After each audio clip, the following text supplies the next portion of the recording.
Hi, I'm Commander Natalie Thompson.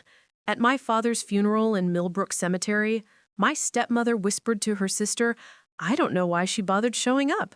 She was never really part of this family anyway. Then my half-brother Derek sneered loud enough for the mourners to hear, look at her in that cheap suit. Dad would be embarrassed. Before we jump back in, tell us where you're tuning in from, and if this story touches you, make sure you're subscribed because tomorrow I've saved something extra special for you. They thought they were finally rid of the family disappointment, but when a full Navy SEAL team in dress uniforms marched through those cemetery gates and snapped to attention, saluting me as Admiral Thompson, the entire gathering of 300 people went dead silent. The flag they carried wasn't just any flag. It was the Presidential Unit Citation banner, and they were there for me. Before we dive into what happened next, let me ask you something. Have you ever been to a military funeral? Drop a comment and tell me about it, because what I'm about to share will change how you see family forever. Now let me tell you the story they never expected me to tell.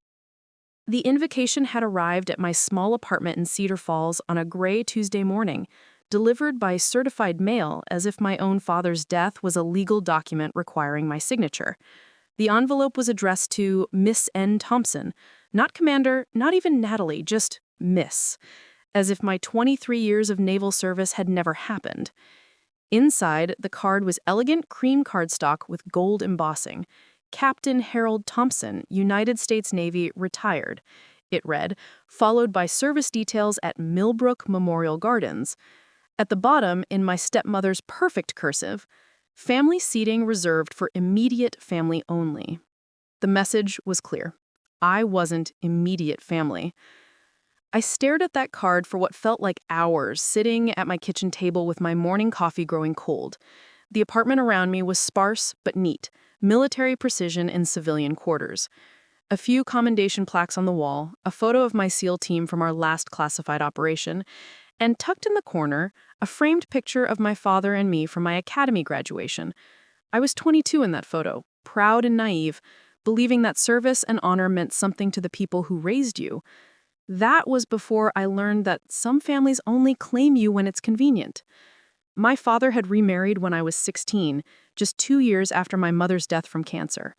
Patricia Whitmore came from old money in Millbrook, the kind of woman who measured worth by country club memberships and charity galas. She brought her son Derek into our home, a boy 2 years younger than me who resented having to share his new stepfather's attention. From the beginning, Patricia made it clear that I was a relic from Harold's first life, something to be tolerated but never truly embraced. When I announced my intention to attend the Naval Academy, she'd smiled that tight smile and said, "How practical. I suppose not everyone can be suited for university life." Derek had laughed and added, "Yeah, and it gets her out of the house permanently." My father said nothing. He never said anything when it mattered. For the next 7 years, through my time at Annapolis, through SEAL training, through 3 deployments and 2 Purple Hearts, I received Christmas cards addressed to the Thompson household with a generic signature. No personal notes, no phone calls asking how I was doing, no acknowledgement when I made lieutenant commander at 31, the youngest woman in my class to achieve that rank. But they always managed to find my address when they needed something. When Derek was arrested for his 3rd DUI, suddenly my phone rang. When Patricia's mother needed expensive medical care, somehow they remembered I existed. Each time, my father's voice would be strained, apologetic, but desperate. "Natalie, you know I wouldn't ask if there was another way." And each time, like a fool, I helped. I paid Derek's legal fees. I covered his grandmother's treatments. I even co-signed the loan for Patricia's new Mercedes when their credit was denied. Because despite everything, Harold Thompson was still my father, and I was still the little girl who wanted to make him proud. The last time I had seen him was 8 months ago, at Derek's wedding. I drove 12 hours from my base in Norfolk, wearing my dress blues because it was the nicest outfit I owned. When I walked into the country club, Patricia had actually winced. "Oh, Natalie," she said in that voice like silk over broken glass, "you wore your uniform? How military of you." The wedding photographer had positioned me at the very edge of every family photo, then somehow I'd been cropped out of the ones that made it to the reception slideshow. During the dinner, I sat at table 15, not with family, but with distant cousins and family friends who introduced themselves with polite confusion, clearly having no idea who I was. Derek's best man had given a toast about the family that shaped him into the man he is today, mentioning Patricia, Harold, even Patricia's late mother. No mention of the sister who'd helped pay for his college, his wedding, his life. When I'd quietly approached my father afterward, hoping for just a moment of acknowledgement, he'd patted my shoulder absently and said, "Good to see you, sweetheart. Patricia's been so stressed about the seating arrangements." That was the last conversation we'd ever have. Now, staring at the funeral invitation, I felt that familiar hollow ache in my chest. The same feeling I'd carried through sandstorms in Afghanistan and storm-tossed seas in the North Atlantic. The feeling of being utterly alone in a world that demanded everything from you and gave nothing back. I should have thrown the invitation away. I should have stayed in my apartment and honored my father's memory in private. But something in me, maybe it was 23 years of military discipline, maybe it was just stubborn pride, refused to let them erase me completely. I reached into my dresser drawer and pulled out my dress blues. The jacket was heavy with ribbons. Navy Cross, Silver Star, Bronze Star with Combat V, Purple Heart with Oak Leaf Cluster. Each one representing a moment when I'd proven my worth under the ultimate test. Each one invisible to the people who'd raised me.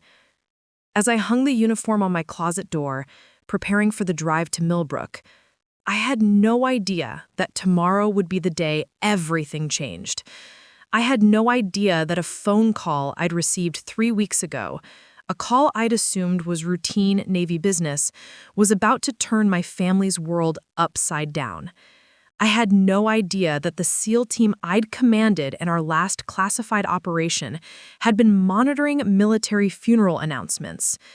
And I definitely had no idea that the Captain Harold Thompson my stepfamily was preparing to bury with modest military honors was actually the father of the first woman ever to achieve the rank of Rear Admiral in Naval Special Warfare Command.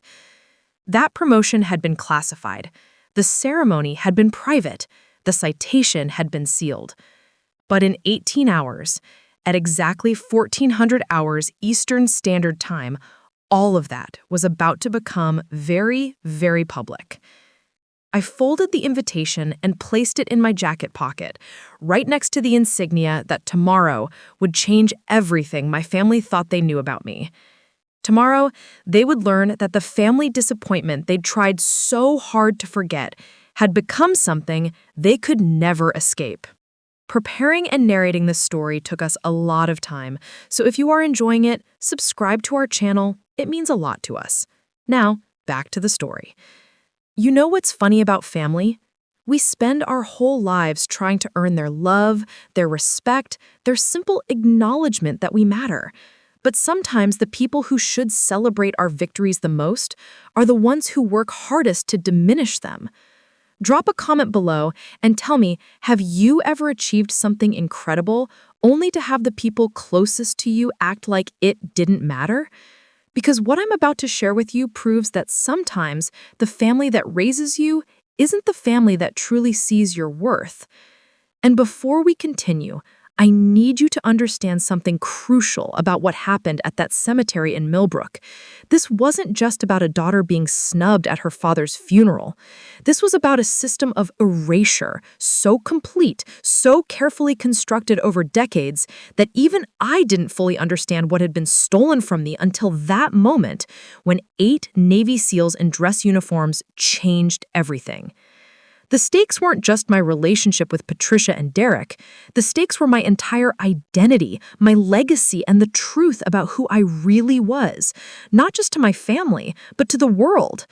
You see, there's something I haven't told you yet about that classified promotion, about why those SEALs were really there, and about what my stepfamily had been hiding from me for over 20 years, something that goes deeper than just family dysfunction. Something that explains why Patricia had worked so hard to keep me at arm's length, why Derek had always treated me like an intruder, and why my father, a career Navy officer himself, had allowed it to happen. They weren't just embarrassed by me, they were terrified of me. But I'm getting ahead of myself. First, let me tell you about the phone call that started it all. The one that came 3 weeks before my father's funeral, the one that would ultimately expose the lies my family had built their entire lives around.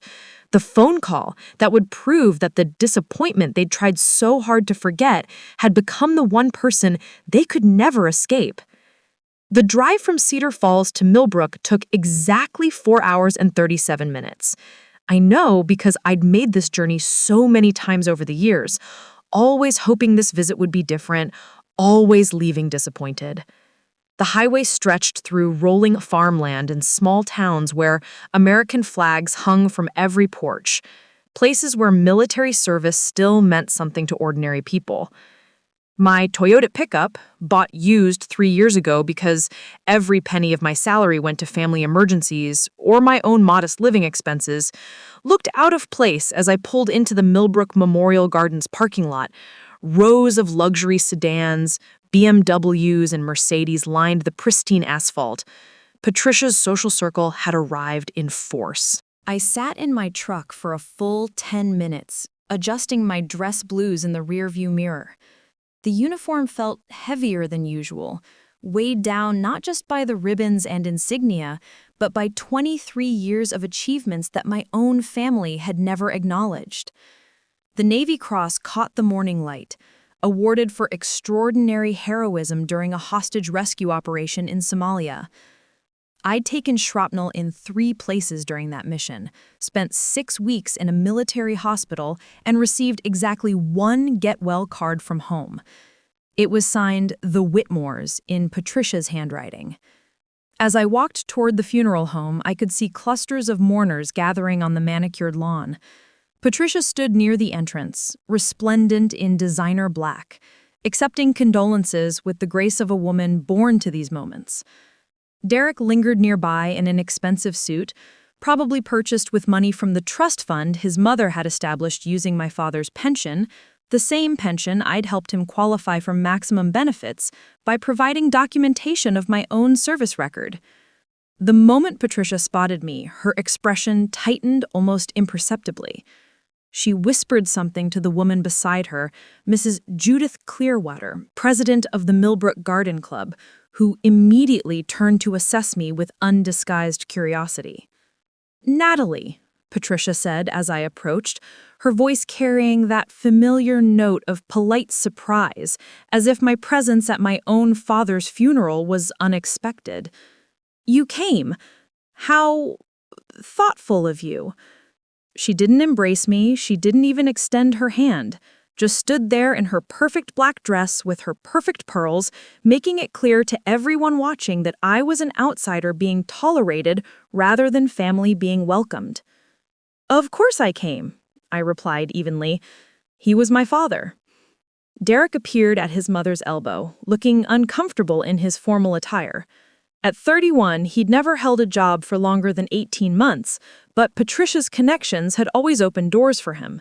His current position at Clearwater Holdings, Mrs. Clearwater's son's investment firm, was the latest in a series of opportunities that had nothing to do with his qualifications and everything to do with his mother's social standing. "Hey, Nat," he said with forced casualness. "Weird seeing you in the uniform. Didn't know they let you wear that to civilian funerals." The comment was designed to sound ignorant rather than malicious, but I caught the undertone. He was reminding everyone present that I was military, different, not quite one of them. Several mourners turned to look, their expressions ranging from polite confusion to mild disapproval. Navy regulations actually encourage dress uniform for military funerals. "It's a sign of respect," I explained calmly. "Of course it is," Patricia interjected smoothly, "though I do hope you understand that today is about celebrating Harold's life with the community that knew him best. Perhaps it's better if you don't draw too much attention to other aspects of his life. Other aspects. As if my 23 years of service, my father's pride in having a daughter follow in his naval footsteps, my sacrifice and dedication to country, all of it was just an unfortunate distraction from the sanitized version of Harold Thompson that Patricia preferred to present to her social circle. Mrs. Clearwater leaned closer to Patricia, not bothering to lower her voice. Is this Harold's daughter from his first marriage? I didn't realize she was active military. She serves in some capacity, Patricia replied with studied vagueness. Nothing too significant, I'm sure. Harold rarely discussed it. The lie hit me like a physical blow. My father had rarely discussed it because Patricia had made it clear that military talk wasn't welcome in polite company. But I'd seen the pride in his eyes during our rare private conversations, the way he'd carefully saved newspaper clippings about women in combat roles, the stack of my commendation letters he'd kept in his study, letters Patricia had probably thrown away by now. I excused myself and walked toward the funeral home's interior, needing space to collect myself before the service began. The viewing room was elegant in the way that money could buy, mahogany and brass and enough flowers to stock a florist shop. My father's casket sat at the front, draped with an American flag that looked crisp and new, probably purchased for the occasion rather than earned through decades of service. Above the casket, a large portrait showed my father in his dress whites from 30 years ago, when he'd been promoted to captain. It was a good photo, dignified and proud. Surrounding it were smaller frames, candid shots of family barbecues, Christmas mornings, graduations. I scanned them all, looking for even one image that included me. There were none. Patricia had curated this memorial display with surgical precision, editing out any evidence that Harold Thompson had raised a daughter before Derek entered the picture. The photos showed a happy blended family, Patricia elegant and gracious, Derek achieving various milestones, Harold beaming as the proud patriarch. It was a beautiful narrative, except for the 22 years of my life that had been completely erased. I found a seat in the back row, far from the reserved family section. As mourners filed in, I recognized faces from my father's social circle, his golf partners, Patricia's book club friends, Derek's college roommates who'd become family friends. They nodded politely when they saw me, the kind of recognition you give someone you've met but can't quite place. None of them knew who I was. During the service, speaker after speaker rose to share memories of Harold Thompson. They talked about his generosity, his sense of humor, his devotion to family. Patricia spoke about their wonderful years together. Derek shared a story about fishing trips and life lessons. The pastor read from selected letters and cards, including one from Derek's girlfriend, about what a wonderful father figure Harold had been. Not one person mentioned his pride in having a daughter who'd followed him into naval service. Not one story included the little girl who'd sat on his lap while he explained the meanings of his medals, or the teenager who'd chosen Annapolis partially to honor his legacy.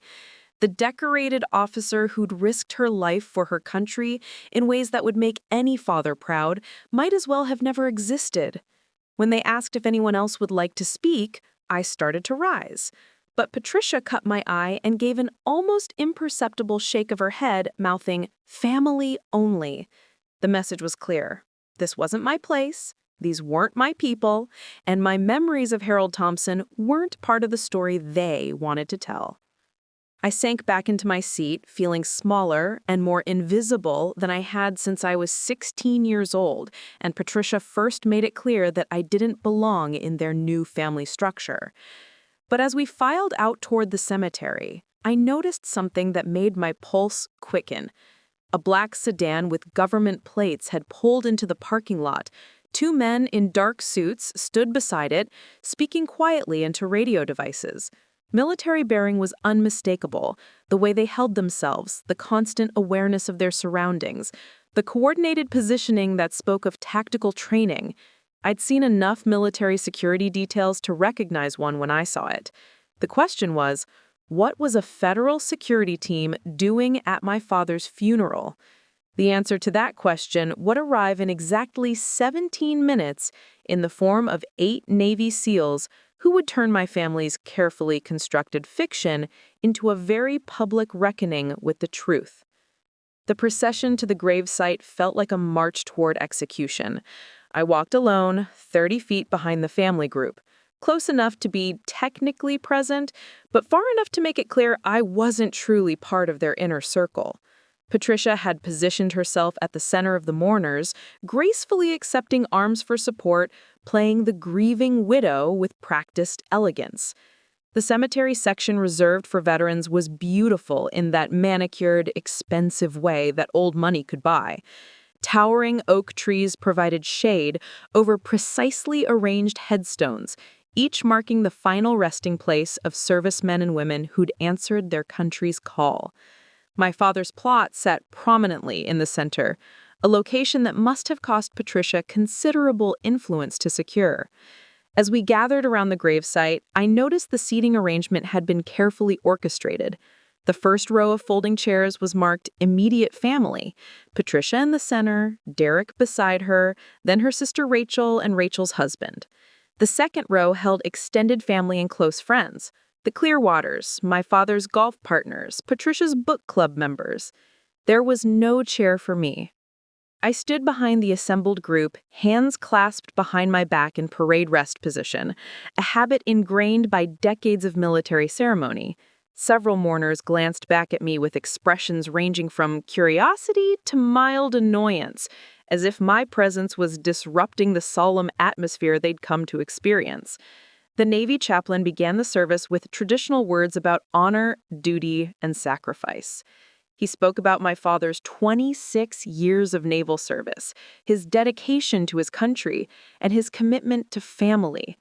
As he talked, I found myself remembering the man who'd taught me to tie nautical knots on rainy Saturday afternoons, who'd explained the significance of each ribbon on his uniform, who'd driven 8 hours to attend my commissioning ceremony, even though Patricia had mysteriously fallen ill that morning.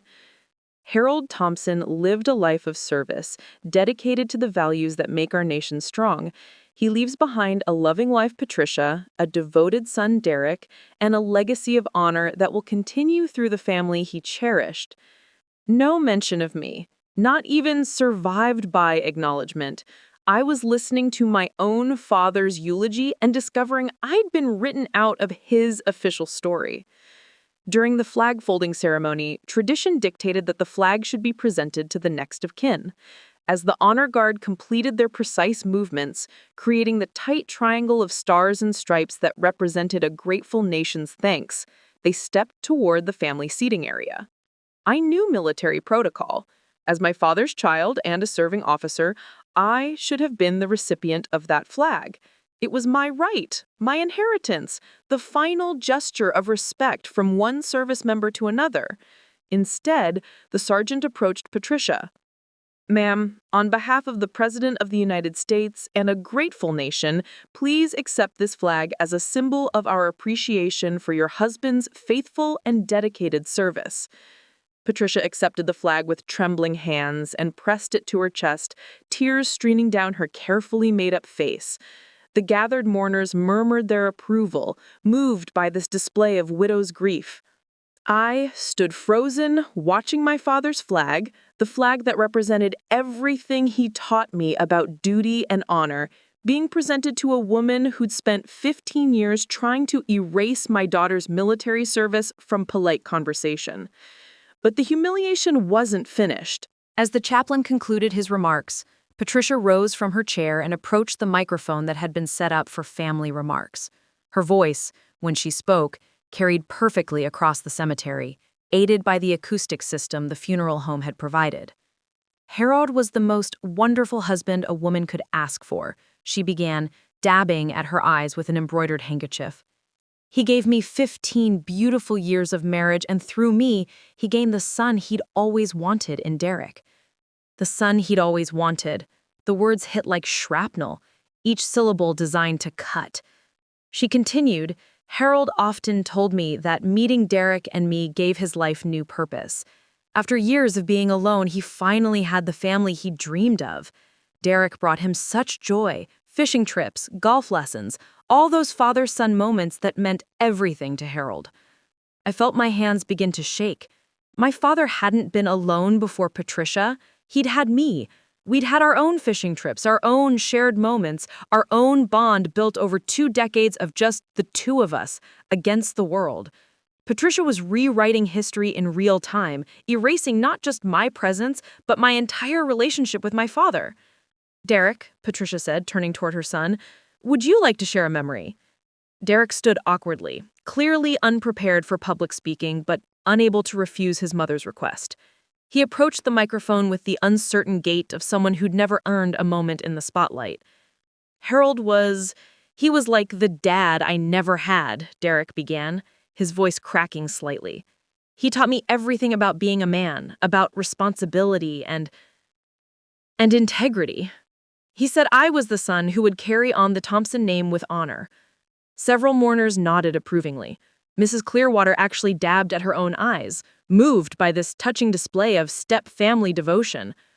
But I knew the truth behind Derek's words. I knew about the DUI arrests Harold had quietly handled. I knew about the unpaid loans, the failed business ventures, the job applications where Harold had called in favors to secure interviews Derek had subsequently blown. I knew about the graduate school admission that had required Harold to make a substantial donation to the alumni fund. Derek wasn't carrying on the Thompson name with honor. He was trading on it while I, the actual Thompson by blood and by choice, stood invisible at my own father's funeral. As Derek returned to his seat, Patricia retook the microphone for her closing remarks. "I know Harold would want everyone to remember him as he was, a devoted husband, a loving stepfather, and a man who found his greatest happiness in the simple joys of family life. He died knowing that his legacy was secure, that Derek would honor everything he stood for." She paused, scanning the crowd with a satisfied expression, as if she had successfully delivered a performance worthy of the venue. Harold's greatest pride was in seeing Derek graduate from college, watching him find his place in the world, knowing that the Thompson name would continue through the young man he considered his true son. True son? The words echoed across the cemetery like a slap. Not only had I been erased from my father's legacy, but Derek, the stepchild who'd entered our lives when he was 14, had been elevated to the position of true heir. I thought about my Naval Academy diploma currently hanging in my apartment bedroom. I thought about my service record, my commendations, my 23 years of upholding every value my father had taught me. I thought about the nights I'd spent awake in foreign countries, wondering if I'd live to see home again, carrying his lessons about courage and duty into situations where they meant the difference between life and death. None of it mattered. And the official story of Harold Thompson's life, his actual daughter, the one who followed his path, honored his teachings, and risked everything for the same flag that now lay folded in Patricia's lap, simply didn't exist. As the service concluded and mourners began to disperse, offering final condolences to the family, I remained rooted in place. Several people approached Patricia and Derek with warm embraces and promises to call soon. Others lingered to share additional memories or make dinner plans for later in the week. No one approached me. No one offered condolences from my loss. As far as this gathering was concerned, I wasn't grieving. I was just some random military person who'd shown up uninvited to someone else's funeral. I started to turn away, ready to walk back to my truck and drive the 4 hours home to my empty apartment, when I heard Patricia's voice behind me, pitched low but not low enough. "I hope this gives her some closure," she was saying to her sister Rachel. "Harold felt so guilty about her, you know, always worried that he'd failed her somehow, but you can see why we kept our distance. There's just something unstable about military people, especially the women, all that violence and aggression." Rachel murmured something sympathetic in response. "Harold has been such a blessing," she continued. "A normal, stable son who won't embarrass us at social functions or show up in uniform demanding attention. Harold died knowing that he'd raised the right child to carry on his name." The right child? I turned back toward them, no longer caring about maintaining military bearing or family dignity. But before I could speak, before I could defend myself against this final character assassination, I heard something that made everyone in the cemetery freeze. The distant sound of helicopters approaching from the south. military helicopters, multiple aircraft flying in formation, heading directly toward Millbrook Memorial Gardens. And they weren't alone. Through the cemetery gates, a convoy of black SUVs was pulling into the parking lot, followed by what looked like half the Norfolk Naval Base motor pool. Men in dress uniforms were stepping out of vehicles, forming ranks with the precision of a drill team. Patricia's face had gone white. Derek was staring at the approaching aircraft with his mouth hanging open. Even the mourners who'd been preparing to leave returning back, drawn by the unmistakable sound of military power descending on their quiet memorial service. The helicopters circled once, then began their approach to the open field adjacent to the cemetery. As they landed, I could see the distinctive insignia of Naval Special Warfare Command on their sides. My old unit. The SEALs I'd commanded on classified operations that Patricia didn't even know existed. They were here for my father's funeral. But more than that, they were here from me. The first helicopter touched down with military precision, rotor wash sending flower petals and funeral programs swirling through the air like confetti. The mourners instinctively stepped back, shielding their eyes from the debris, but I remained perfectly still, my training taking over. I recognized the aircraft, MH-60 Seahawks, the kind used for special operations transport, the kind I'd flown in dozens of times during classified missions. 8 figures emerged from the helicopters in perfect formation. Even from a distance, their movement was unmistakable, the controlled aggression of Navy SEALs, the measured pace of operators who'd seen real combat. They wore dress blue uniforms with the precision of a ceremonial guard, but I could see the telltale signs of active duty warriors underneath the formal presentation. The way they scanned the perimeter automatically, the unconscious positioning that kept them in tactical formation, even during what appeared to be a ceremonial function. Patricia had gone completely rigid beside Derek, her face cycling through confusion, fear, and something that looked like panic. Derek was staring open-mouthed at the convoy of government vehicles still arriving through the cemetery gates, his usual smug confidence replaced by the deer-in-headlights expression of someone who just realized he was completely out of his depth. "What's happening?" Mrs. Clearwater whispered loudly enough for half the cemetery to hear. "Who are these people? Is this some kind of military mistake?" The funeral director, a thin man in his 60s, who'd probably handled thousands of services without incident, was frantically gesturing to his assistants while speaking rapidly into his phone.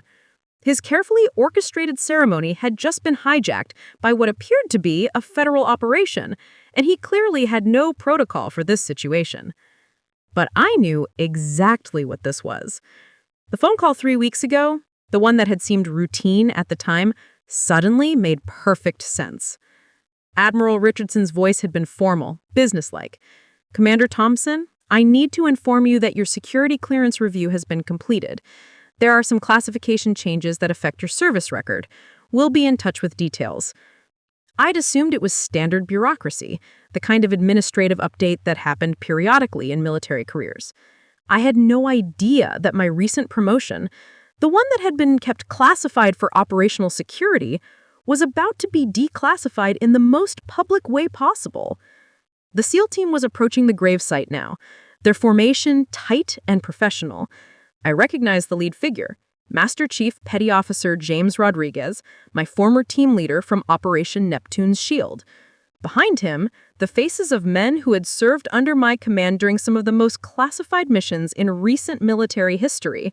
Men who had followed my orders in situations where failure meant death, who'd trusted my judgment when the stakes couldn't have been higher. The cemetery had gone completely silent except for the distant hum of helicopter rotors winding down. 300 mourners stood frozen, watching this unexpected military drama unfold at what was supposed to be a quiet suburban funeral. Master Chief Rodriguez reached the gravesite and stopped exactly 6 feet from where I stood. His eyes met mine for a brief moment, not with the casual recognition of old colleagues, but with something that looked like profound respect mixed with anticipation. Then he turned to face the assembled crowd, his voice carrying with the authority of someone accustomed to being heard over gunfire and explosions. "Ladies and gentlemen, I need to ask for your attention. We are here to pay proper respects to Captain Harold Thompson, United States Navy, and to honor a family legacy that extends far beyond what has been discussed today." Patricia found her voice, though it came out as more of a croak. "I'm sorry, but this is a private service. I don't know who you think you are, but—" "Ma'am," Rodriguez interrupted with the polite but immovable tone that SEALs used when civilians tried to interfere with military operations. "With all due respect, this is no longer a private service. As of 800 hours this morning, certain classified information has been declassified, and we have orders to ensure that the proper honors are rendered." He gestured toward the convoy of vehicles, from which more uniformed personnel were emerging. I could see officers I recognized from Naval Special Warfare Command, intelligence personnel I'd worked on joint operations, and even a few faces from the Pentagon that I had encountered during high-level briefings. Furthermore, Rodriguez continued, we are here to correct what appears to be a significant oversight in today's proceedings. There has been no recognition of Captain Thompson's most distinguished family legacy, his daughter, who has served with exceptional distinction in operations that, until today, required the highest levels of security clearance to acknowledge. Derek stepped forward, his face flushed with confusion and growing anger. Look, I don't know what kind of game you're playing, but Natalie is she's just regular military. She's never done anything important enough to warrant— Son, Rodriguez said, the single word carrying enough weight to stop Derek mid-sentence. I'm going to need you to step back and remain quiet while we conduct official business. A black sedan had pulled up to the edge of the cemetery, its government plates gleaming in the afternoon sun. Two figures emerged, an admiral I'd met during classified briefings, and a woman in civilian clothes who I recognized as someone from the Department of Defense's Public Affairs Office. The admiral approached our group with measured steps, his uniform bearing ribbons that spoke of decades at the highest levels of military leadership. When he reached the gravesite, he looked directly at me with an expression that was both professional and deeply respectful. "Commander Thompson," he said, his voice carrying across the suddenly silent cemetery. Or, should I say, Rear Admiral Thompson. The words hit the assembled mourners like a physical shockwave. I heard Patricia's sharp intake of breath, saw Derek's face go completely white, watched as Mrs. Clearwater grabbed her husband's arm for support. Rear Admiral, the rank that I had achieved 3 weeks ago in the classified ceremony that only a dozen people in the entire military had been cleared to attend. The promotion that had been kept secret because of the ongoing operations I was involved in. The missions that required my real identity to remain hidden from everyone, including my own family. The Admiral continued, his voice formal but warm. "Ladies and gentlemen, I have the honor of introducing Rear Admiral Natalie Thompson, the youngest woman ever to achieve flag rank in Naval Special Warfare Command. Admiral Thompson has served with extraordinary distinction in classified operations across 4 theaters of combat, leading some of the most critical missions in recent military history." He paused, letting the words settle over the crowd like a blanket of shock. Admiral Thompson's service record includes leading the team that rescued hostages from the embassy siege in Morocco, commanding the unit that eliminated high-value terrorist targets in Afghanistan, and directing the operation that prevented a major attack on American soil, an operation that remains partially classified but saved thousands of civilian lives. Master Chief Rodriguez stepped forward, holding a flag case I hadn't noticed before.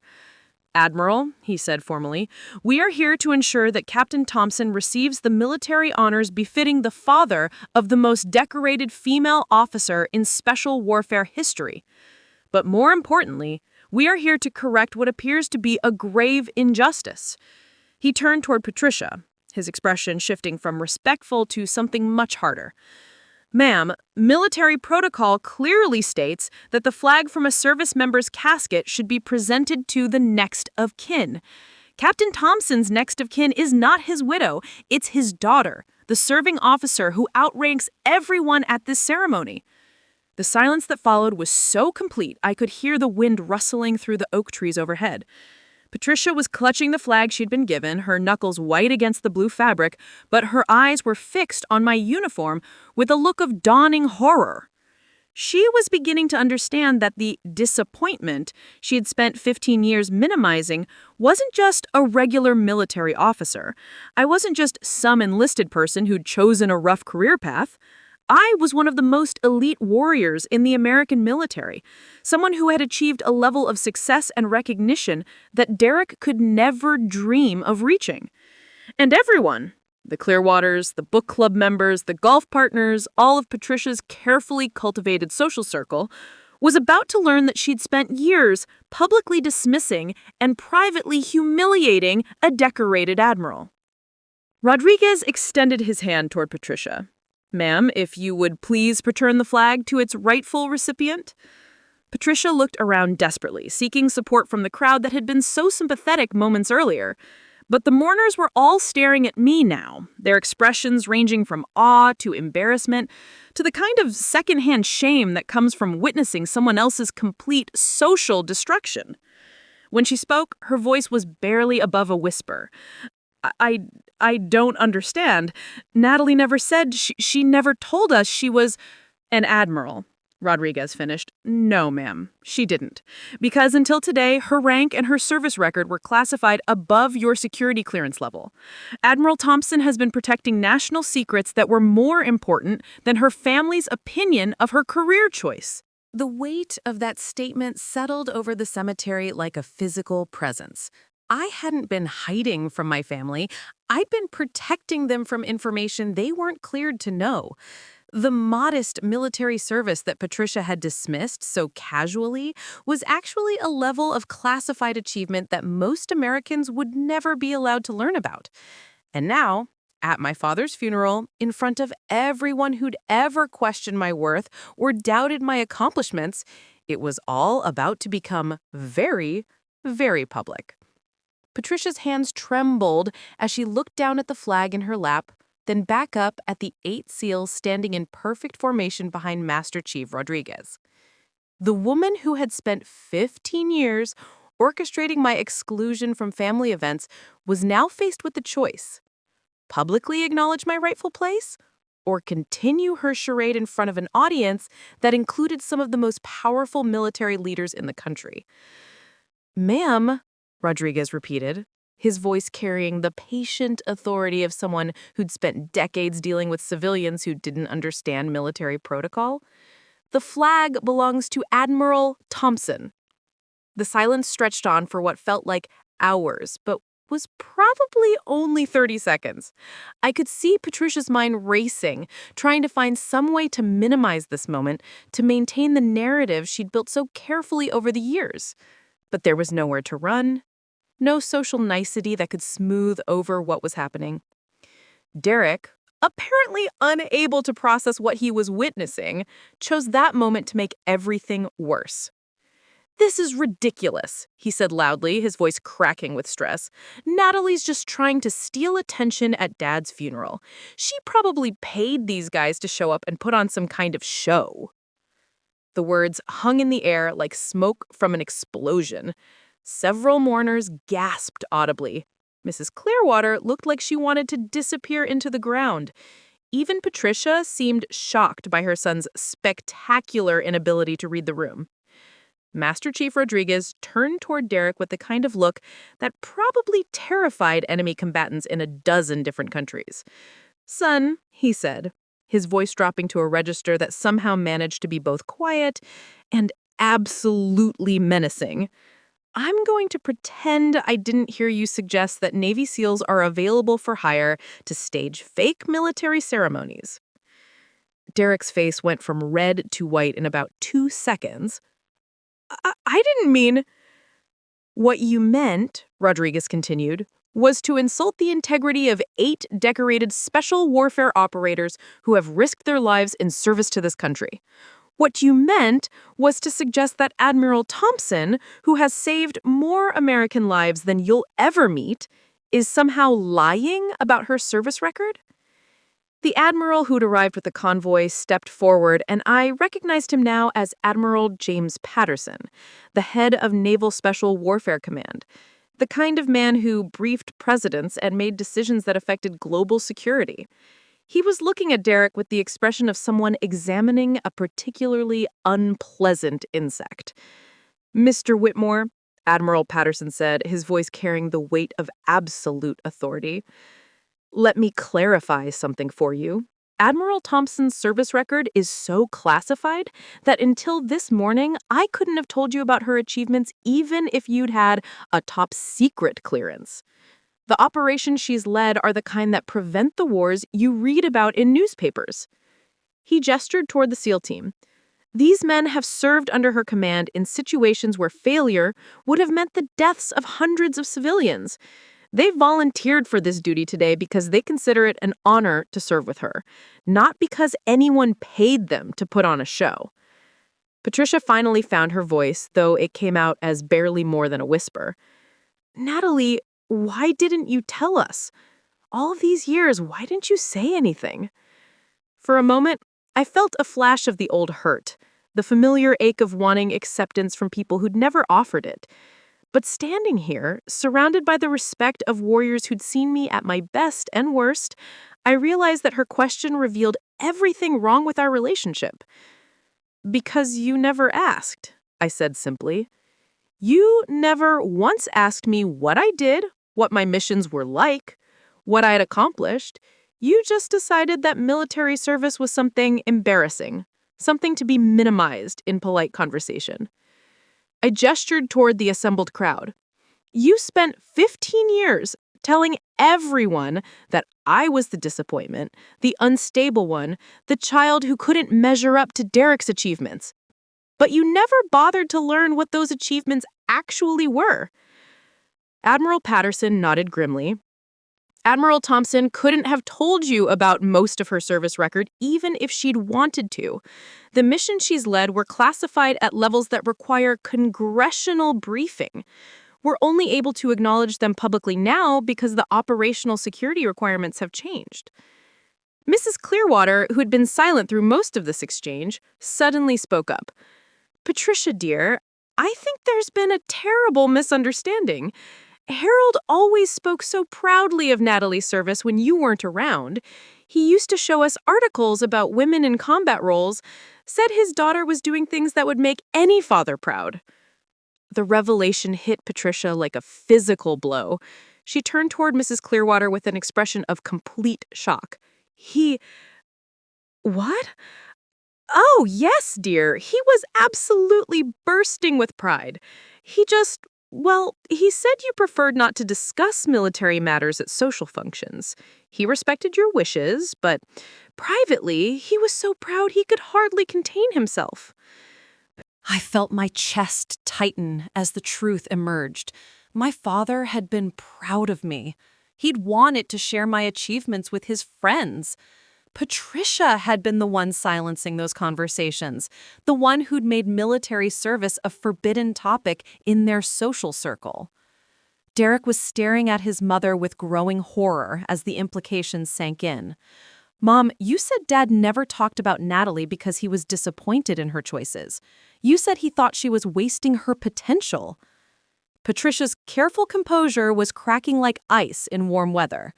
I thought military life is so dangerous, and she was always getting hurt, always in harm's way. I thought if we didn't encourage it, maybe she'd find something safer." "Safer?" Master Chief Rodriguez stepped forward, his voice carrying years of controlled anger. "Ma'am, Admiral Thompson volunteered for the most dangerous assignments available. She chose to put herself in harm's way to protect people like you and your son. The injuries she sustained weren't signs of failure. They were proof of courage." He gestured toward my uniform, toward the ribbons that represented years of sacrifice Patricia had never bothered to understand. "That Purple Heart with oak leaf cluster? She earned that by staying with wounded teammates under enemy fire instead of taking cover. The Navy Cross? She earned that by leading a rescue operation that saved 12 hostages from a terrorist compound. The Silver Star? That was for eliminating targets that were planning attacks on American schools." Patricia was crying now, tears streaming down her face as the weight of her 15-year campaign of dismissal and exclusion crashed down on her. But Derek wasn't finished making things worse. Even if all that's true, he said desperately, it doesn't change anything. Dad still chose us. He still made him his heir, still wanted me to carry on the Thompson name. Admiral Patterson turned toward Derek with an expression that could have frozen fire. Mr. Whitmore, you're not a Thompson. You're a Whitmore who was adopted into a military family. Admiral Thompson is the only person here who actually carries Captain Thompson's blood and continues his legacy of naval service. The words hit Derek like artillery shells. Around us, the assembled mourners were beginning to understand the full scope of what they'd witnessed. 15 years of a military hero being systematically diminished by family members who'd either been too ignorant or too jealous to recognize her achievements. Mrs. Clearwater spoke up again, her voice carrying the authority of someone who'd been part of this community for decades. Patricia, I'm beginning to understand why Harold sometimes seems so sad at social gatherings.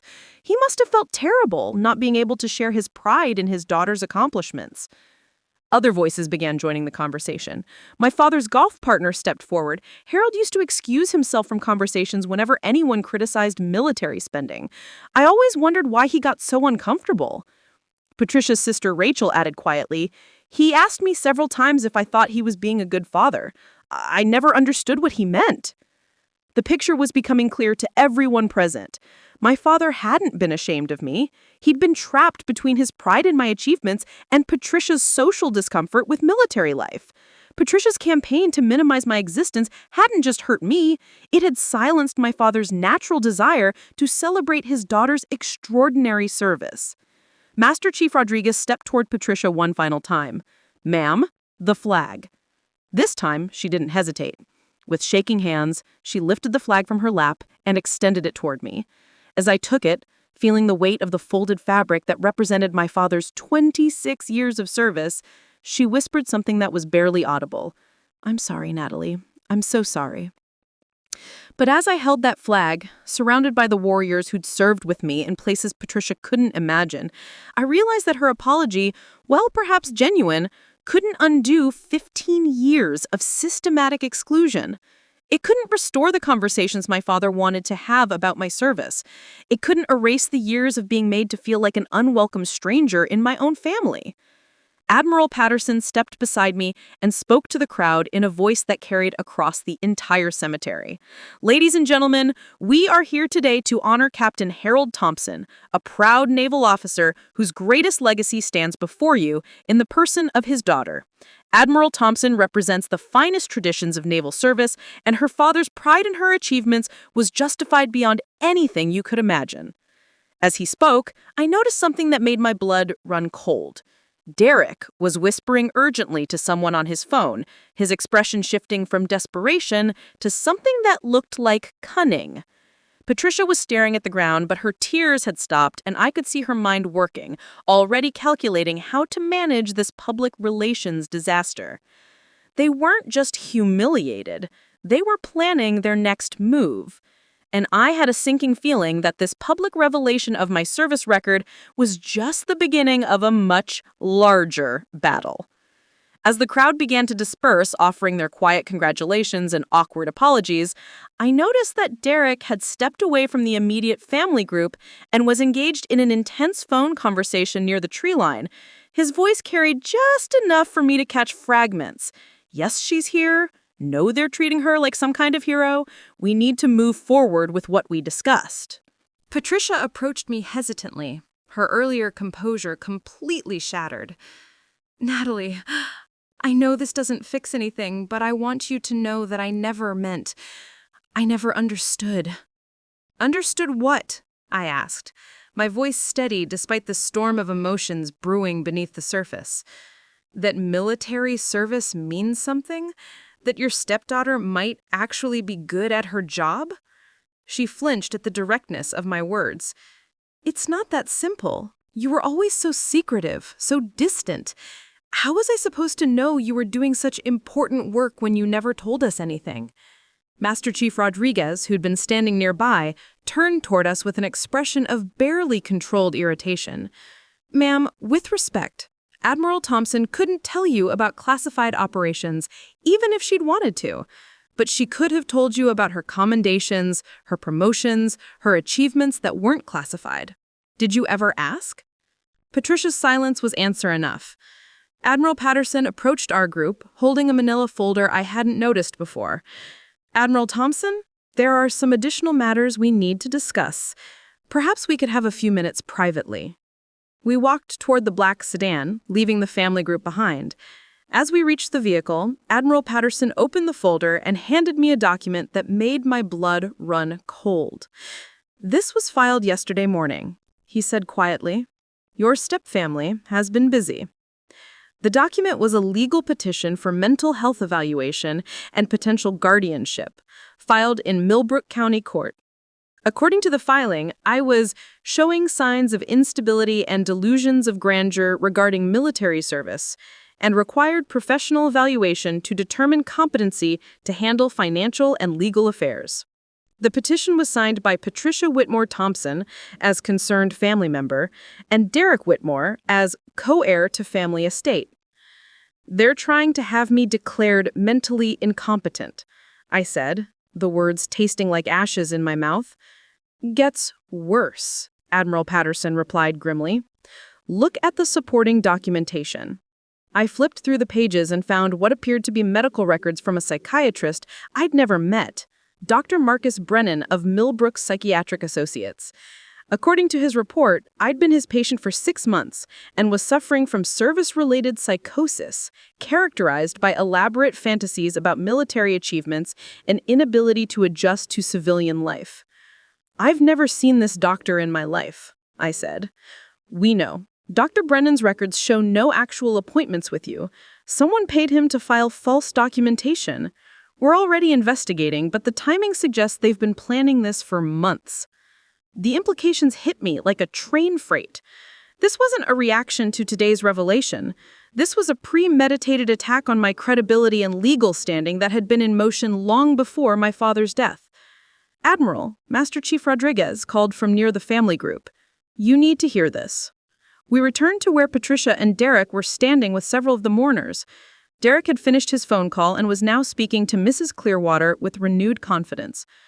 "I understand this has been confusing for everyone, but you have to understand that Natalie has been struggling with service-related mental health issues for years. These elaborate stories about classified missions and special ranks, it's all part of her condition." Mrs. Clearwater looked uncomfortable.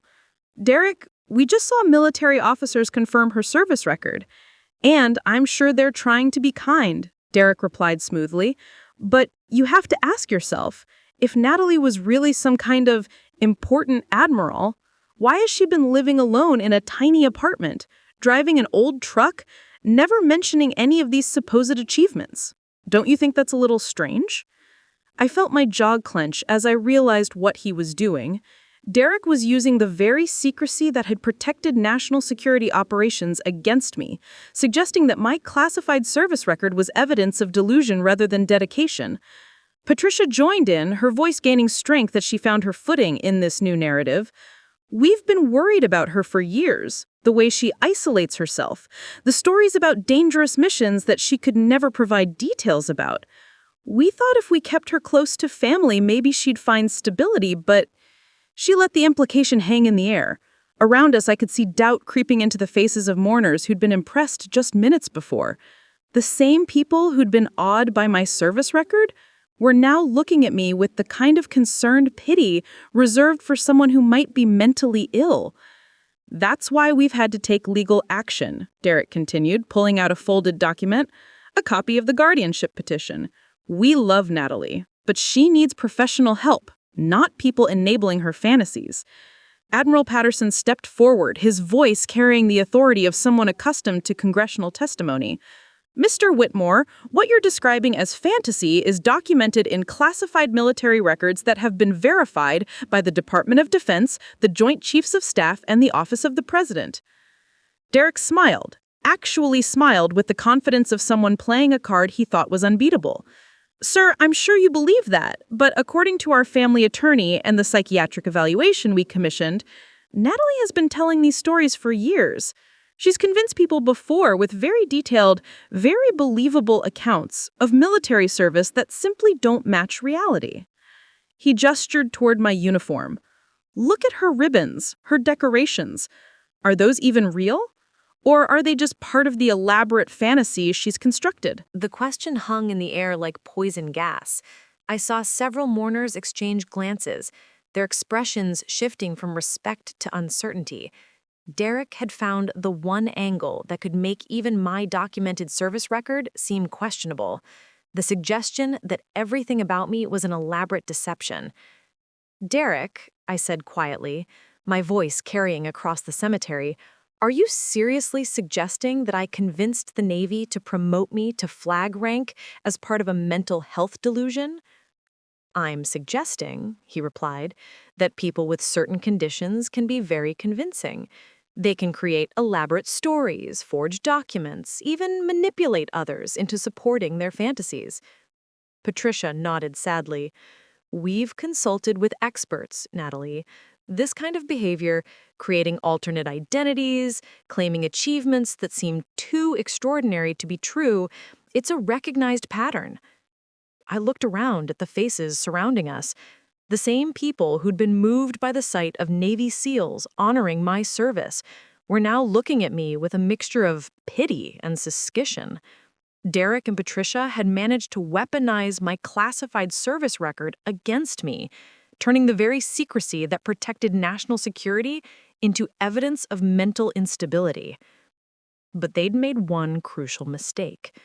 Master Chief Rodriguez stepped beside me, his voice carrying the deadly calm of a warrior who just identified his target.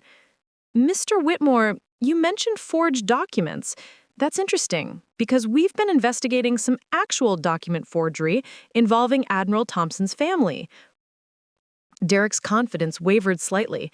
"I don't know what you mean." "Don't you?" Admiral Patterson opened another folder, this one considerably thicker than the first, because it turns out that questioning Admiral Thompson's service record triggered a comprehensive review of all related documentation, and we found some very interesting irregularities. Patricia had gone pale. "What kind of irregularities?"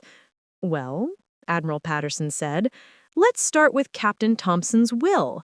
The one filed in probate court last week shows some fascinating inconsistencies with the version our records indicate he actually signed." He pulled out two documents side by side. The original will, filed with our Family Services Office as required for all military personnel, names Admiral Thompson as primary beneficiary and executor of estate. The will filed in civilian court names you, Mrs. Whitmore, as primary beneficiary and your son as executor. Derek was no longer smiling. That must be a mistake in your records." "No mistake," Admiral Patterson replied. "We also found it interesting that Captain Thompson's military pension, the one that's been supporting your household for the past 3 years, was redirected without his knowledge 6 months ago. The paperwork shows his signature, but handwriting analysis confirms it's a forgery." Patricia stumbled backward as if she'd been struck. "That's impossible. Harold handled all his own financial affairs." "Actually, Mrs. Whitmore, our investigation shows that your son has been intercepting Captain Thompson's mail for the past year, including pension statements, medical correspondence, and legal documents. We have video evidence from the post office security cameras." The cemetery had gone completely silent. Even the wind seemed to have stopped as the true scope of Derek and Patricia's deception began to emerge. Admiral Patterson continued, his voice growing harder with each revelation. "Derek Whitmore has been using his stepfather's military credentials to obtain benefits he wasn't entitled to, filing false tax returns claiming veteran status, and most seriously, altering legal documents to change inheritance arrangements." Derek's face had gone from white to gray. "You can't prove any of that." "Actually, we can," Master Chief Rodriguez said, "because Admiral Thompson's security clearance required periodic background checks on all family members. We've been monitoring financial irregularities involving military families for months. Your activities triggered multiple red flags." Patricia was swaying on her feet, the weight of exposure finally hitting her. "Derek, what did you do? What did you do to Harold's papers?" But Derek wasn't listening to his mother. He was staring at me with an expression of pure hatred, the mask of concerned family member finally slipping away completely. "This is all her fault," he snarled. "Everything was fine until she showed up again. We had everything arranged, everything settled, and then she had to come back and ruin it." "Arranged how?" I asked, though I'm beginning to understand the scope of what they'd done. "Your father didn't die of natural causes, Admiral Thompson," Admiral Patterson said quietly. "The autopsy results came back this morning. Someone had been gradually poisoning him with digitalis over a period of months." The word poisoned hit the cemetery like a physical shockwave. I watched Patricia's face drain of all color as she stumbled backward, reaching for Derek's arm for support. But Derek had gone rigid, his expression cycling through shock, fear, and something that looked dangerously close to panic. "That's impossible," Patricia whispered. "Harold had heart problems. The doctor said it was cardiac arrest." Admiral Patterson's voice carried the weight of absolute authority. The initial diagnosis was cardiac arrest, yes, but Admiral Thompson's security clearance required a full autopsy for any family member deaths. The toxicology report shows systematic digitalis poisoning over a period of at least 4 months. Master Chief Rodriguez stepped closer to Derek, his posture shifting into something I recognized from combat situations. "Digitalis is interesting, Mr. Whitmore. Small doses over time mimic heart problems perfectly. Very difficult to detect unless you're specifically looking for it. Someone would need to know medical knowledge to pull it off." Derek's mouth opened and closed silently. Around us, the remaining mourners had gone completely silent, their faces reflecting the horror of realizing they were witnessing the exposure of a murder conspiracy at what they'd thought was a simple funeral. Patricia found her voice, though it came out as barely more than a croak. "Derek, tell them this is crazy. Tell them you couldn't." But Derek wasn't looking at his mother. He was staring at me with undisguised hatred, his mask of concerned family member completely abandoned. "You," he said, his voice shaking with rage. "This is all because of you. Everything was perfect until you decided to show up and play the grieving daughter." "Perfect," I replied, my training keeping my voice level despite the fury building in my chest. "You murdered my father." "I saved him," Derek exploded, his composure finally cracking completely. "He was miserable, constantly talking about his precious daughter who never called, never visited, never cared enough to be part of this family. He was obsessed with you, with your military career, with achievements that meant nothing to anyone who mattered." Patricia was backing away from her son, her face a mask of horror. "Derek, what are you saying?" "I'm saying I gave him peace," Derek continued, his voice rising to a shout that echoed across the cemetery. "No more sleepless nights wondering if his daughter was dead in some foreign country. No more guilt about not being able to talk about your precious classified missions at dinner parties. No more comparing me to the daughter who chose strangers over family."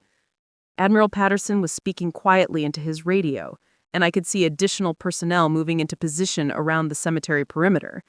This had just become a crime scene, and Derek was confessing to murder in front of 300 witnesses. "Derek," Patricia pleaded, "please tell me you're not saying what I think you're saying." Derek laughed, a sound completely devoid of humor. "What did you think happened, Mom?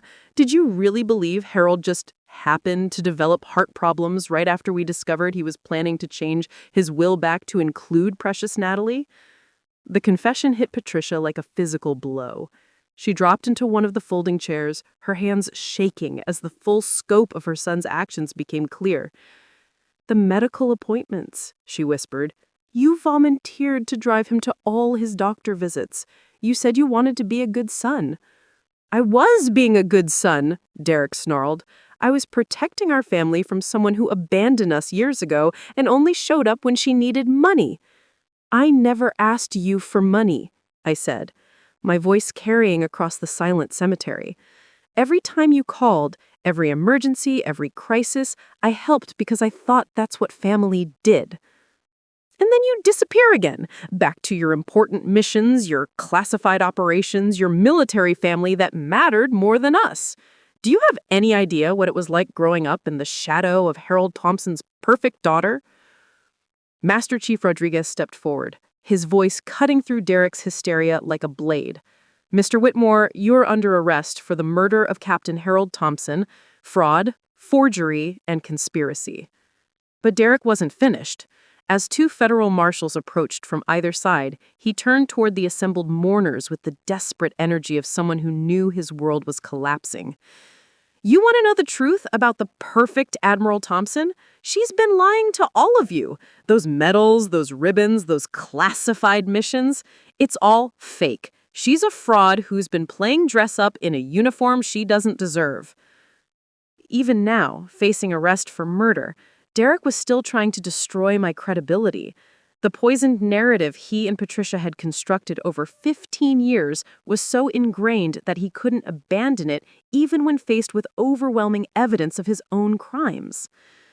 Admiral Patterson approached Derek with the measured pace of someone accustomed to dealing with dangerous situations. Mr. Whitmore, Admiral Thompson's service record has been verified by the highest levels of military intelligence.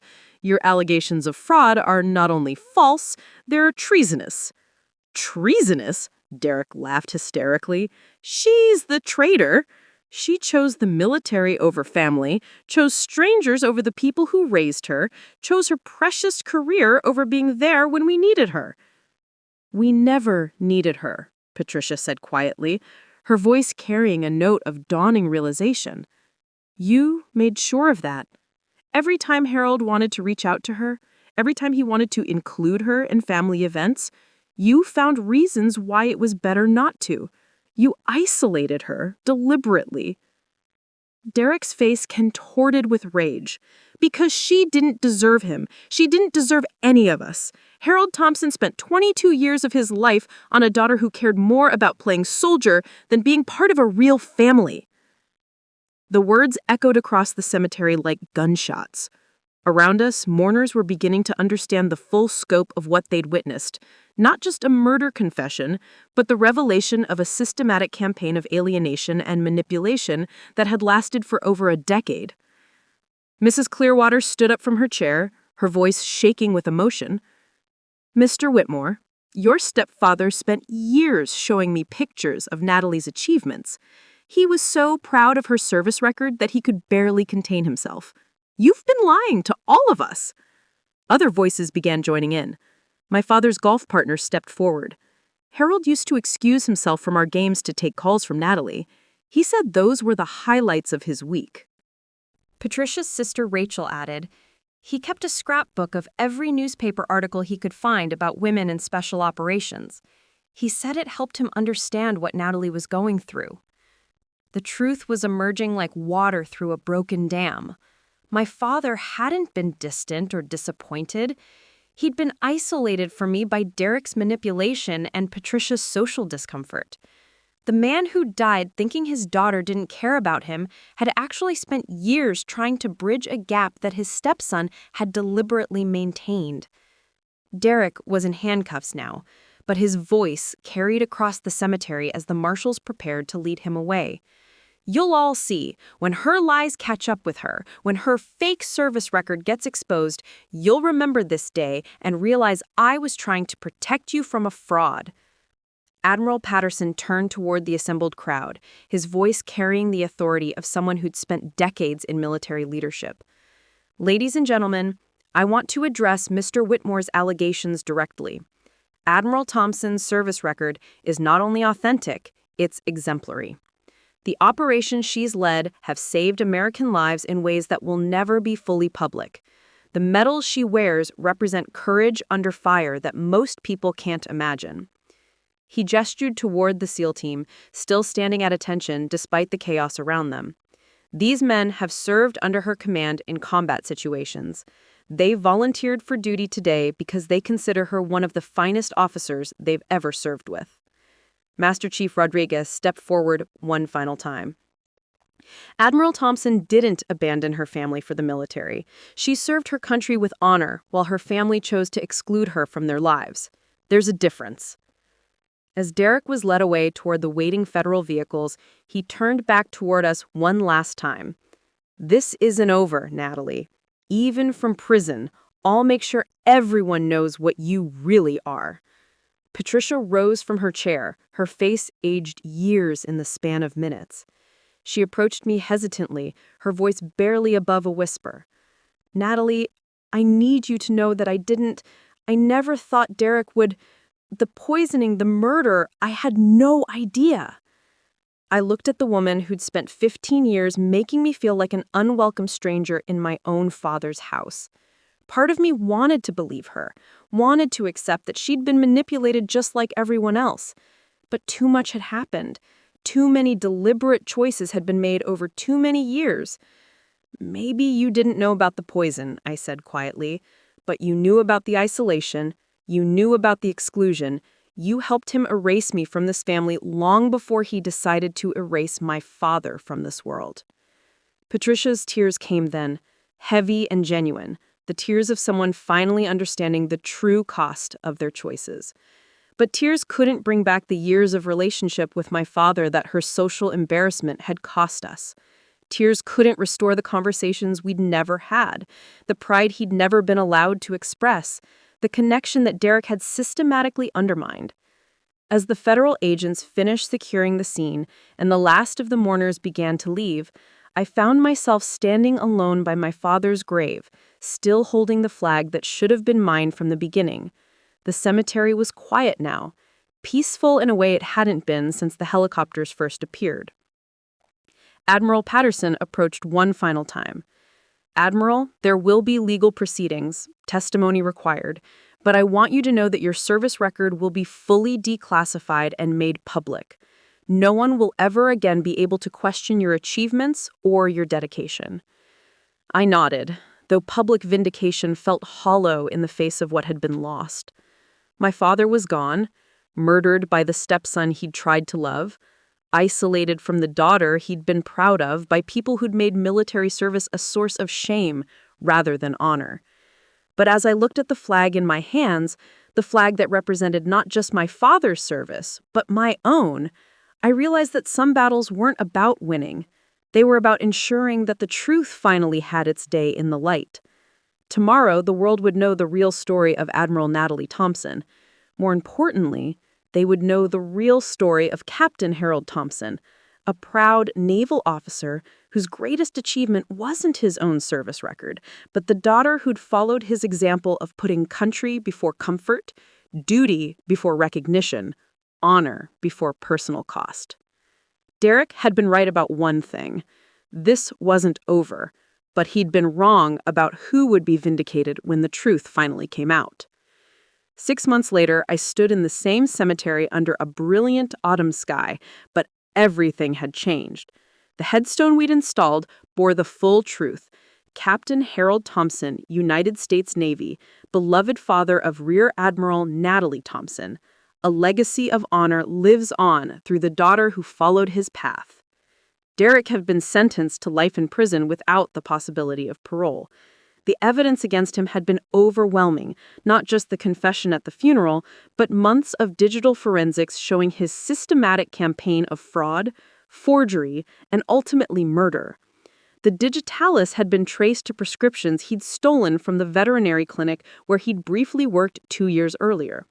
Even Patricia's expensive legal team hadn't been able to construct a defense against the mountain of evidence the federal investigation had uncovered. Patricia herself had avoided criminal charges, though the civil courts had been less forgiving. The forged will had been overturned, the stolen pension funds recovered with interest, and the house in Millbrook, purchased with my father's military benefits, was now mine. I donated it to a foundation supporting military families dealing with trauma. Some gestures were more meaningful than ownership. The guardianship petition had been dismissed with prejudice, and Dr. Brennan was facing criminal charges for filing false psychiatric evaluations.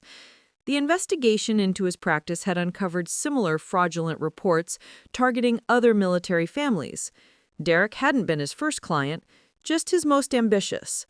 But the legal victories, satisfying as they were, weren't why I'd returned to Millbrook today.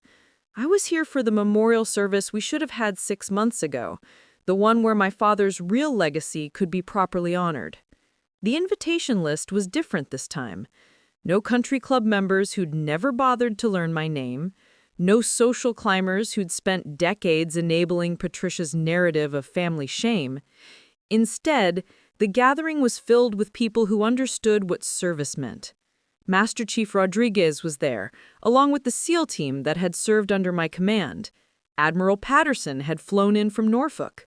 My father's old Navy colleagues, the ones Patricia had always made excuses to avoid, had traveled from across the country. Representatives from 3 different veterans organizations attended, including the Gold Star Families Group that had honored my father's sacrifice in raising a daughter who chose to serve. Mrs. Clearwater had come as well, though she looked years older than she had 6 months ago.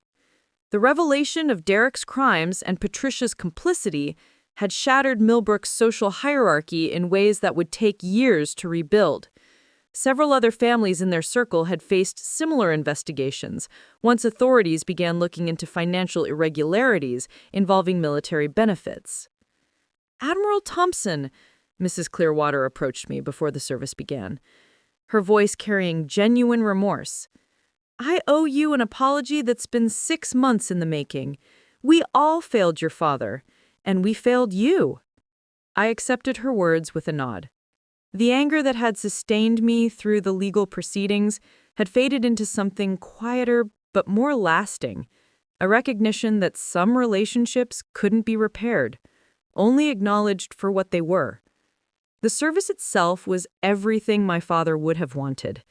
Admiral Patterson spoke about the pride the Navy felt in the Thompson family legacy, both father and daughter serving with distinction in different eras, but with the same unwavering commitment to duty.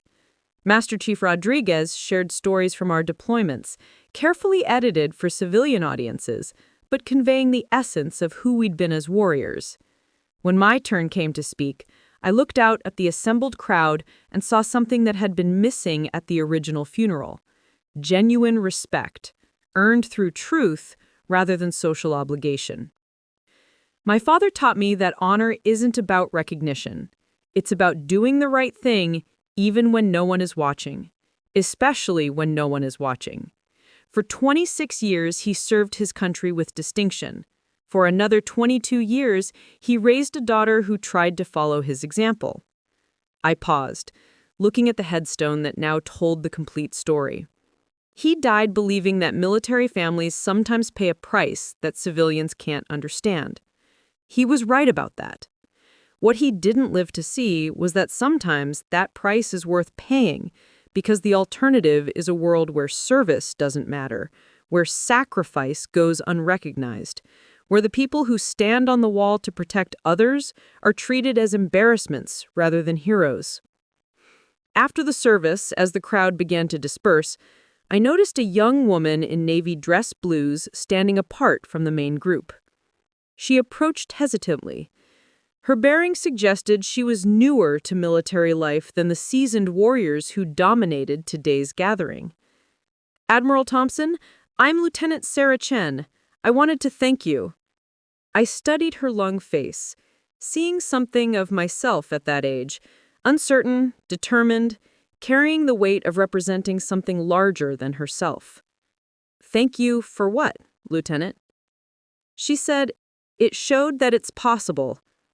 I'm the first woman in my family to serve. My parents don't understand why I chose the military over civilian opportunities. When your story became public, when they saw what you had achieved despite family opposition, it helped them realize that service is an honor, not a burden." Her words hit me harder than any legal victory had. This was why the truth mattered, not for vindication or revenge, but for the next generation of women who would face similar choices, similar challenges, similar family members who couldn't understand why anyone would choose duty over comfort. "Lieutenant, I said, "Your parents' opinion will evolve. Focus on being the kind of officer who makes that evolution inevitable." As she walked away, Admiral Patterson approached one final time. "Admiral, I have some news. The Navy Cross citation that was classified from your Somalia operation is being upgraded to the Medal of Honor. The ceremony will be at the White House next month." The Medal of Honor, the highest decoration our nation could bestow, recognizing valor above and beyond the call of duty. It was an honor that would cement my place in military history, ensuring that no one could ever again question my service or my achievements. "Will there be media coverage?" I asked. "Extensive. This will be front-page news, a reminder of what military excellence looks like." I thought about Derek in his prison cell, probably still convinced that I was somehow fraudulent, despite the mountain of evidence proving otherwise. I thought about Patricia, living alone in a small apartment paid for by court-ordered restitution, still unable to fully comprehend how her social embarrassment had enabled a murderer. I thought about all the people over the years who'd been so certain that military service was something to be minimized, managed, or hidden away from polite society. "Good," I said simply. "Let them see what they spent years trying to hide." As the cemetery emptied and the sun began to set over Millbrook, I remained by my father's grave one final time. The flag I'd placed there 6 months ago had weathered the seasons but remained crisp and proud, just as his memory deserved. "I kept the promise, Dad," I said quietly, my words carrying on the autumn wind. "I finished the mission." 6 months ago, I'd driven away from this cemetery feeling like an orphan, not just because I'd lost my father, but because I'd discovered the depth of my family's betrayal. Today, I was driving back to Norfolk with something more valuable than revenge or legal victory. I was returning with the knowledge that family isn't just about blood or marriage certificates or shared addresses. Real family is found among people who see your worth, celebrate your achievements, and stand beside you when the world tries to tear you down. I'd found that family among warriors who'd bled beside me in foreign lands, officers who trusted my judgment in life-or-death situations, and young service members who looked to my example for guidance about what was possible. Derek had been right about one thing. I had chosen the military over his version of family. But what he'd never understood was that I hadn't abandoned family. I'd found my real family among people who understood that some things are worth more than comfort, more than social acceptance, more than the approval of people who measure worth by country club memberships and dinner party conversations. The Medal of Honor ceremony would be beautiful, and the recognition would be meaningful. But the real victory had happened 6 months ago in a cemetery in Millbrook, when a group of Navy SEALs had looked at a family that was ashamed of their daughter and shown them what she really was. Not despite their rejection, but because of it. I'd learned to stand tall in the face of dismissal, to find strength in isolation, to measure my worth by the lives I saved rather than the approval I'd never received. Those lessons had made me not just a better officer, but a better person than I ever could have been with the easy acceptance Derek had always taken for granted. Derek had spent 15 years trying to erase me from the Thompson family legacy. Instead, he'd created the conditions that allowed me to become the most distinguished Thompson in the family's history. The irony was perfect, even if he'd never be capable of appreciating it. Some stories end with reconciliation, with families learning to accept and celebrate the children they'd rejected. This story ended with something better. The recognition that some families aren't worth reconciling with, and that the people who truly matter will find you regardless of who tries to hide your light. My father had died believing his daughter didn't love him enough to stay close. The truth, revealed too late for him to hear it, was that his daughter loved him enough to honor his legacy even when his family tried to destroy hers. That was the Thompson tradition Derek had never understood. Not avoiding conflict or maintaining social appearances, but doing the right thing regardless of the cost. It was a tradition that would live on, carried forward by a decorated admiral who'd learned that sometimes the greatest honor is to be rejected by dishonorable people. The mission was complete. The legacy was secure. And for the first time in 15 years, I was finally home among people who understood what that meant. Up next, you've got 2 more standout stories right on your screen. If this one hit the mark, you won't want to pass these up. Just click and check them out.